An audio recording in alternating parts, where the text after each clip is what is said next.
qual a diferença de verdade do que é DRE e fluxo de caixa. Olá, tudo bem? Seja muito bem-vindo ao canal Primeiro Pilar, onde a gente fala sobre finanças empresariais. Hoje eu queria desmistificar uma questão que é muito difundida, em questão de finanças empresariais. Qual a diferença de verdade do que é DRE e fluxo de caixa?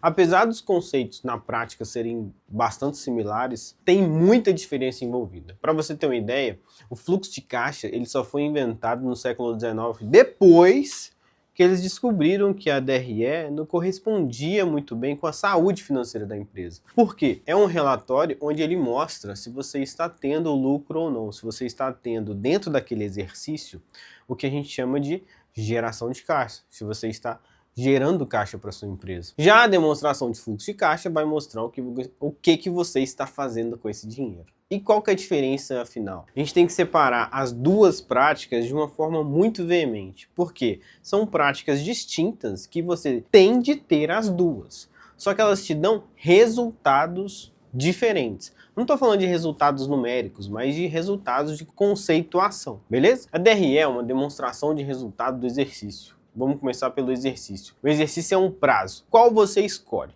Eu quero o exercício que seria de um mês, de um trimestre, de um semestre, de um ano. As empresas da Bolsa de Valores, por exemplo, elas têm resultados trimestrais. Elas não têm uma frenética tão alta de acompanhar o resultado ou de publicar o balanço mensalmente. Mas se você quiser na sua empresa gerar o resultado da DRE mensal, eu até aconselho, porque você precisa acompanhar muito bem o seu plano de ação. Sendo o exercício um prazo temporário, a gente tem a demonstração de resultado. A demonstração de resultado vai te falar quanto que você gerou de caixa. Gerou de caixa em lucro operacional, que a gente tem o nome de EBITDA, e quanto que você vai pagar de imposto sobre aquele lucro para até chegar no lucro líquido. Na geração de caixa, que é o mais importante que você tem que visualizar, porque o imposto ou as despesas que são não operacionais, elas podem até ser importantes, mas o que importa mesmo da sua empresa, a essência da sua empresa,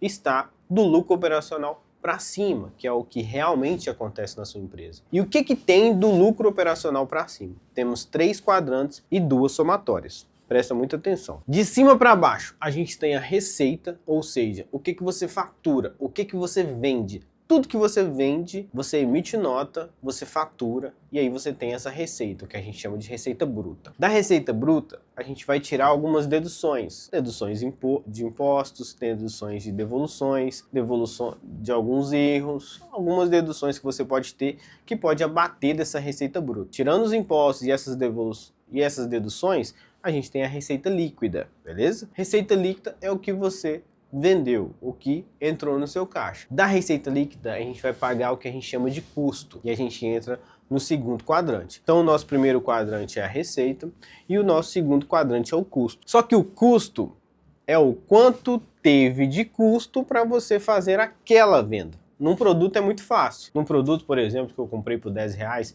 e que não incide nenhum tipo de imposto sobre esses R$10, o meu custo é R$10. O custo é o que eu desembolsei financeiramente para ter aquele produto, ou o que eu desembolsei para fornecer aquele serviço, ou o que eu desembolsei para produzir aquele produto. Este é o seu custo. O seu custo está muito atrelado à venda, O que você desembolsa para que você realize a venda. Quando você é um varejista, você tem o custo financeiro da compra da mercadoria, que é o que a gente chama de CMV. Quando você tem uma produção, você tem uma indústria, então você tem todos os seus insumos, todas as suas necessidades, todas as suas variáveis para você formar o que a gente chama de CPV, que é o custo de produto vendido. E o serviço da mesma forma. O que custa para você prestar aquele serviço? Esse custo, ele é o nosso segundo quadrante, para a gente gerar o que a gente chama de margem de contribuição, ou lucro bruto. Essa margem de contribuição é o quê? Do meu produto, eu tenho uma receita e tenho um custo.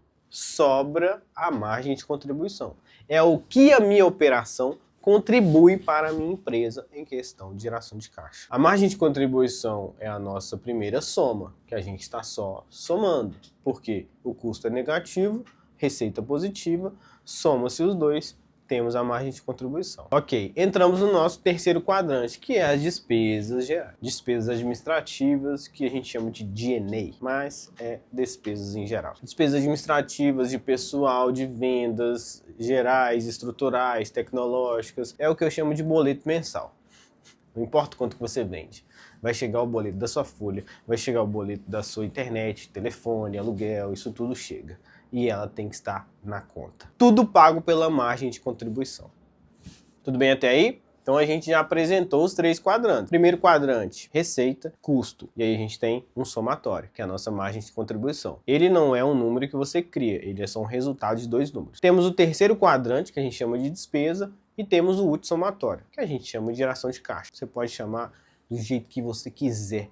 O conceito, o número, você pode dar o nome que você quiser, gente. Desde que você faça a conta, tá bom? Geralmente a gente chama esse número de EBITDA, que é o que você tem de geração de caixa antes de depreciação, de impostos, etc. Tendo essa geração de fluxo de caixa, as outras despesas, elas são não operacionais. Elas podem ser pagamento de financiamento, compra de carro, investimento, entre outras, várias. Só que o que importa mesmo para sua empresa é que ela está gerando caixa. Então, nesse último somatório, esse EBITDA, ele tem que te dar uma relação sobre essa receita, ou seja, divide o EBITDA pela receita. Dividindo o EBITDA pela receita, a gente tem o que a gente chama de margem EBITDA. Margem EBITDA você vai comparar com os seus concorrentes ou com o mercado. E aí eu vou dar uma olhada no mercado, qual que seria a margem EBITDA, para ver se a minha tá ok. Só que você tem que ter esses quadrantes de cima. Não só ter esses quadrantes, você tem que ter um belo de um controle, concorda? Você tem que ter um controle de receita, beleza, eu tenho um sistema, eu emito nota, tudo mais, beleza. Tem que ter um controle de custo, esse é um pouco complexo. Você tem que ter uma sistematização na sua empresa, onde vai te mostrar que o custo das vendas que você realizou naquele período são estes. Presta muita atenção. O custo não é o que você está comprando dos seus fornecedores, não é o que você tem de estoque, é sobre as vendas que você realizou. E é aí que está o pulo do gato. Até que as despesas, elas podem ser mensais e que elas sejam aquilo ali. Agora o custo não. O custo você pode ter comprado esse estoque há 3 meses atrás, há 4 meses atrás. Da mesma forma a receita. Receita é aquilo ali que você faturou, mas você pode receber ela em 30, 60, 90, 120. 4 vezes, 5 vezes. E aí a gente vai pro fluxo de caixa. O fluxo de caixa não tem segredo. O fluxo de caixa é exatamente o que acontece na sua conta bancária. Pensa, antes de você ter uma empresa, você teve uma conta bancária, onde você abriu e viu o tal do extrato. O extrato é o seu fluxo de caixa. É o que realmente aconteceu na sua conta bancária, o que aconteceu realmente com o seu dinheiro. Você manda para aplicação, você paga um boleto, você paga um aluguel, você paga aquilo. E isso tudo tem datas. E as datas não tem nada a ver com a demonstração de resultado. Nada a ver com o fluxo de caixa. Certo?